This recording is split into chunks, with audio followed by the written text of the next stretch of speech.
Ok, bienvenue sur Ndiamaro Movie. Avant de commencer, ne manquez pas de vous abonner et d'activer la cloche de notification pour ne pas manquer nos prochaines vidéos.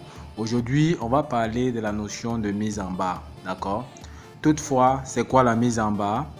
La mise en barre permet le découpage des barres. C'est-à-dire, on peut avoir des tubes, des fers plats, des cornières, tout en évitant les pertes excessives de matière. D'accord, c'est-à-dire il s'agit tout simplement ici de faire une distribution économique sur une barre qui peut être donc un profilet, un tube, un fer plat. D'accord. Ok, on va donc voir tout simplement l'application dans un exercice. Exercice, soit à découper une longueur de 255 mm sur un fer plat de 20 x 2 x 6000. On utilise une scie alternative dont l'épaisseur On utilise donc une scie alternative dont l'épaisseur de la scie est de 4 mm. La question qu'on se pose, c'est celle-ci. À la première question, déterminer le nombre de pièces de longueur de 255 mm qu'on peut obtenir sur une barre. À la deuxième question, on dit pour une production de 1000 pièces, déterminer le nombre de barres à acheter pour la production. Sans toutefois tarder, nous allons donc prendre la feuille réponse pour montrer comment on résout dans l'exercice. Ok, résolution, nous sommes bien sur la mise en barre. Dans les données, qu'est-ce qu'on a donné? La longueur à découper, c'est tout simplement grand L égale à 255 mm. La longueur commerciale du fer plat, c'est 600 mm. D'accord? L'épaisseur de la scie alternative, on a dit que l'épaisseur de la scie, c'est tout simplement 4 mm. La première question, c'était de déterminer le nombre de pièces à obtenir sur une barre.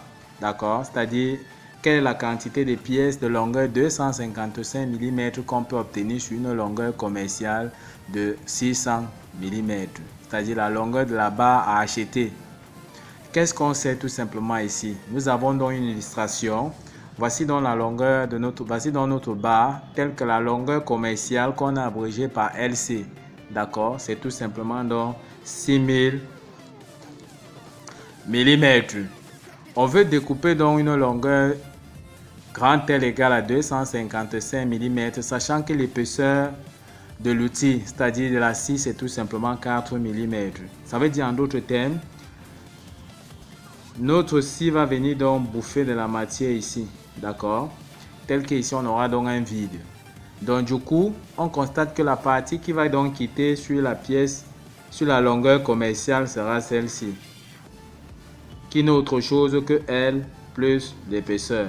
C'est-à-dire après la première coupe, d'accord, on a d'abord les 255 mm qu'on veut obtenir, qui est la longueur, mais comme l'épaisseur de la scie c'est 4 mm, l'épaisseur de la scie va bouffer dans cette matière-ci, d'accord, donc la dimension sera 4 mm égale à l'épaisseur de l'outil de coupe. Donc en d'autres termes, après la première coupe, on aura donc L plus E, d'accord, c'est-à-dire que voici la quantité de matière qui va rester donc de la barre qui va rester après la première coupe, c'est-à-dire d'ici jusqu'au fond de la pièce. Ok, on veut donc déterminer le nombre de pièces par barre. On voit bien que pour déterminer donc le nombre de pièces par barre, il suffit donc de prendre la longueur commerciale divisée par L plus E, c'est-à-dire la longueur qu'on a envie de couper plus l'épaisseur de l'outil de coupe. D'accord? Parce qu'en d'autres termes, comme nous avons dit, quittant d'ici jusqu'ici, il y aura d'abord 255 mm plus l'outil. C'est-à-dire qu'après la première coupe, voici donc la perte de matière. Donc la perte de matière, c'est donc grand L plus E.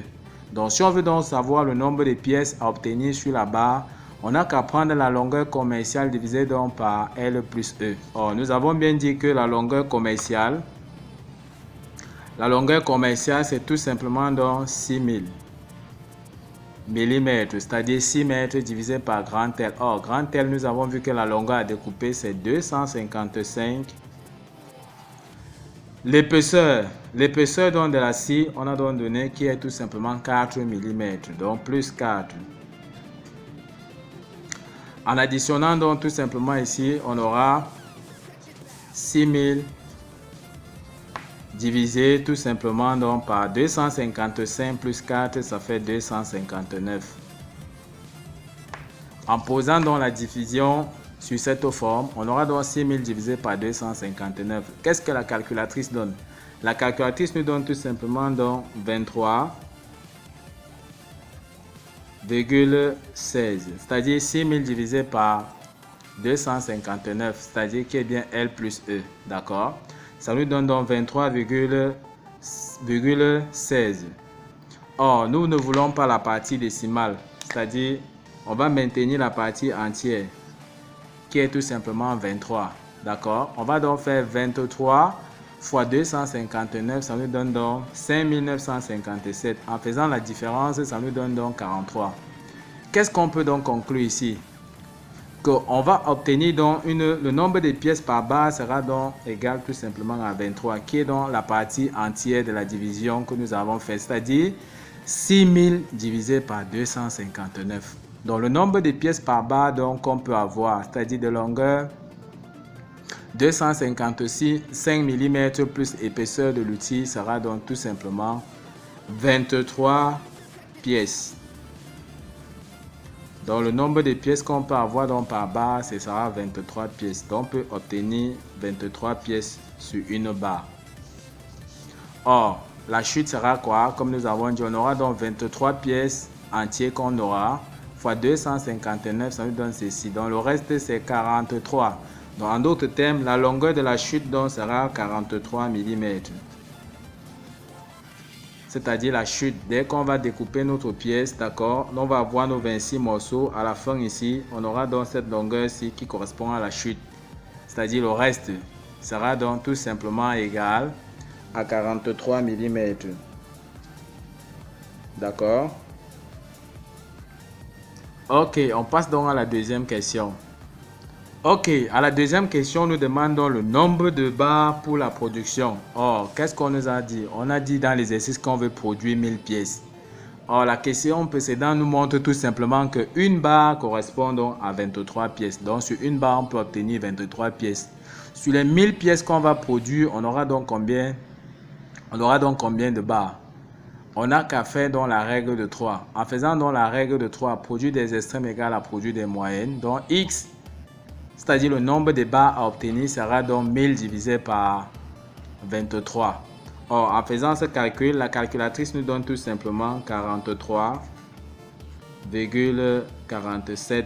D'accord? C'est-à-dire 43,47 barres. Or, nous savons bien qu'il n'y a pas de demi-barres. D'accord? Il n'y a pas de virgules sous les barres au marché. On ne vend que des barres entiers. Donc, quelle sera donc la conclusion du nombre de barres qu'on va donc acheter pour pouvoir produire notre pièce? On a 43 barres déjà, d'accord? Mais comme il y a la partie décimale ici, on va donc arrondir tout simplement au chiffre supérieur. Donc, en achetant 44 barres,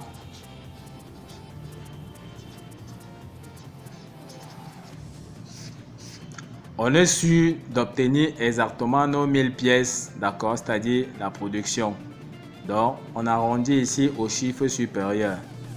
Donc, on a donc arrondi au chiffre supérieur. Donc, on aura donc 44 barres. Parce que si vous dites que la production c'est 43 barres, c'est que c'est pas normal. Puisqu'on voit déjà qu'on aura 43 barres plus une fraction.